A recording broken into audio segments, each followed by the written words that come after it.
बहू बनी ड्राइवर। सीमा की साड़ी रवि से होती है। रवि को नशे की बुरी लत लगी होती है।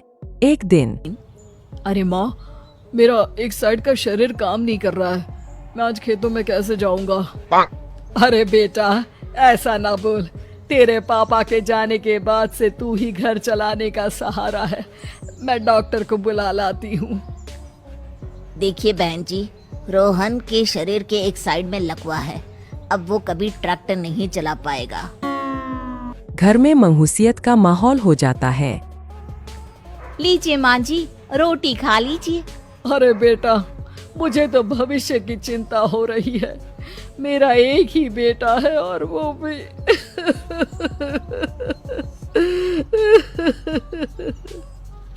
माँ जी, आप चिंता न करें। जब तक ये बीमार है मैं खेत जाकर काम कर लिया करूंगी। वैसे भी नशे के कारण इनका शरीर काफी कमजोर हो गया है। अगले दिन सीमा खेत में जाकर काम कर शाम को घर लौटती है।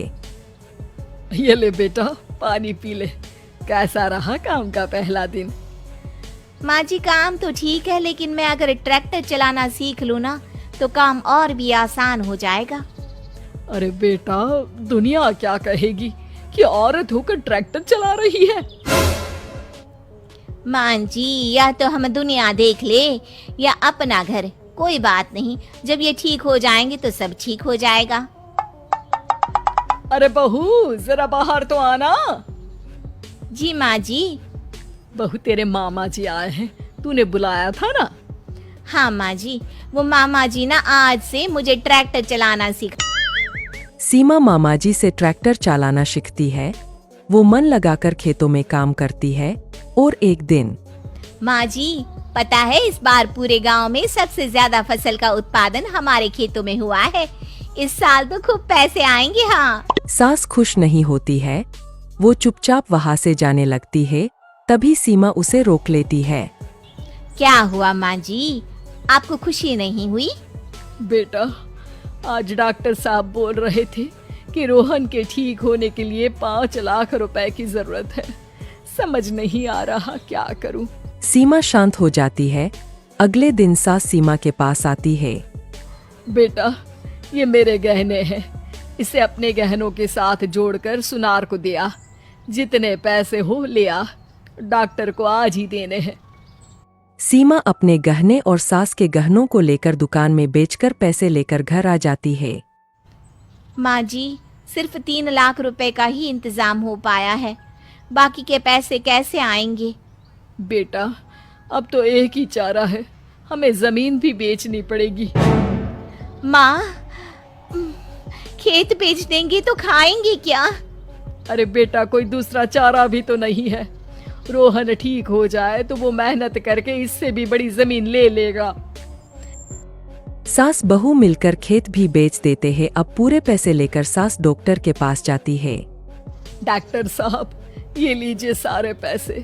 बस किसी तरह मेरे बेटे को ठीक कर दीजिए। आपका बेटा ठीक तो हो जाएगा, लेकिन 6 महीने का समय लगेगा। सास बहू सोच में पड़ जाते हैं कि अब तो कोई जारिया भी नहीं रहा जहाँ से उन लोगों की कमाई हो। अब कमाएंगे नहीं तो खाएंगे क्या? माँ जी, मेरे माता पिता ने लड़की होने के कारण मुझे ज्यादा पढ़ाया लिखाया नहीं, लेकिन ट्रैक्टर चलाना सीखकर मैं कुछ काम करने के लायक तो हो ही गई हूँ। अरे बेटा, ट्रैक्टर अब कहाँ चलाएगी? खेत तो बिक गए हैं। माँ जी, मैं किसी और के खेतों में दिहाड़ी में काम कर लूंगी। कुछ तो पैसे आएंगे ही ना। कहकर सीमा काम करना स्टार्ट कर देती है। जैसे तैसे उन पैसों से गुजारा चल ही रहा था। माँ जी, पास के अस्पताल से मुझे नौकरी के लिए ऑफर आया है। पैसे भी ये 4 गुना ज्यादा मिलेंगे और अब खाने पीने दवाई के साथ हम कुछ पैसे भविष्य के लिए भी जोड़ पाएंगे। लेकिन काम क्या है बहू? माँ जी, मुझे अस्पताल की एम्बुलेंस चलानी है। अरे, तू तो मेरी बहू नहीं, बेटा है। बेटा, जरूर जा बेटा। और हाँ, तूने पूरे गांव में एक मिसाल कायम कर दिया कि हर काम हर कोई कर सकता है। उनके लिए लड़की या लड़का होने की कोई जरूरत नहीं। सीमा मन लगाकर काम करना शुरू कर देती है। आगे जाकर वो